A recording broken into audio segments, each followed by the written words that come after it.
Hello বন্ধুরা, মঞ্চলিতে তোমাদের স্বাগত জানাচ্ছি। শিব চতুর্দশী উপলক্ষে বরাক উপত্যকার ঐতিহ্যবাহী তীর্থক্ষেত্র ভুবনে ঢল নেমেছে পুণ্যার্থীদের। দেবাদেবীর দর্শন করে পুজো দিতে দূর দূরান্ত থেকে ভক্তরা জড়ো হন 4000 ফুট উঁচু এই পর্বত শিখরে। ধর্মীয় বিশ্বাস, আস্থা ও ভক্তিতে এক মিলন মেলায় পরিণত হয়েছে ভুবন তীর্থ। এবার 15 ফেব্রুয়ারি বিকেল 5টা 8 মিনিটে শুরু হয়েছে শিব চতুর্দশী। 16 ফেব্রুয়ারি সোমবার বিকেল 5টা 34 মিনিট পর্যন্ত স্থায়ী থাকে। এই শুভলগ্নকে কেন্দ্র করে বরাক সহ দেশের বিভিন্ন প্রান্ত থেকে পুণ্যার্থীরা ভুবন পাহাড়ে জড়ো হন। এই তালিকায় বিভিন্ন বয়সের মানুষ সামিল ছিলেন, রয়েছে কুলের শিশু। অনেকে ত্রয়োদশীর দিনেই পূজা সম্পন্ন করে ফিরে যান, আবার অনেকে শিব চতুর্দশীতে পুজো দিয়েছেন। রবিবার দিনভর ভক্ত সমাগম লক্ষ্য করা যায় ভুবনে। মতিনগর ও কৃষ্ণপুর এই দুই পথ ধরে পাহাড় চূড়ায় ওঠেন ভক্তরা। বিকেলের দিকে ভক্তদের ঢল বাড়তে থাকে, সন্ধ্যায় আরও বাড়ে। ভুবন পাহাড়ের কাছে চরণ মন্দির সংলগ্ন পার্কিং এলাকা থেকে আমরাঘাট মতিনগর সড়কের সংযোগস্থল পর্যন্ত প্রায় 3 কিলোমিটার যানবাহনের সারি লক্ষ্য করা গেছে।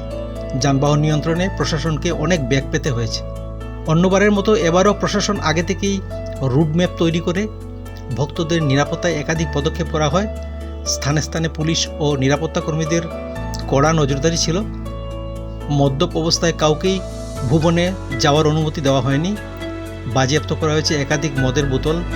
চিকিৎসা সহায়তা, পানীয় জল ব্যবস্থাপনায় বিশেষ পদক্ষেপ করা হয়েছে প্রশাসনের তরফে, যাতে করে ভক্তরা নির্বিঘ্নে মহাদেবের দর্শন ও পুজো দিতে পারেন। অনুমান করা হচ্ছে রবিবার সকাল থেকে সন্ধে পর্যন্ত লক্ষাধিক মানুষ পাহাড়ে উঠেছেন। ত্রয়োদশী ও শিব চতুর্দশী মিলিয়ে 2 দিনে 2 লক্ষাধিক পুণ্যার্থী ভুবন তীর্থে সমবেত হতে পারেন বলে ধারণা করা হচ্ছে। 16 ফেব্রুয়ারির সকাল থেকে ধীরে ধীরে ভক্তদের নামা শুরু হয়।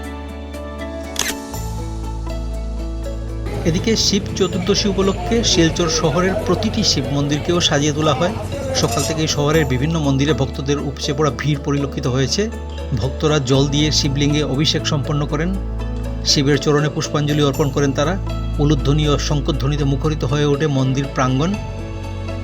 তাহলে তোমরা এই প্রতিবেদনটা দেখতে থাকো, ভালো থাকো, সুস্থ থাকো। হর হর মহাদেব।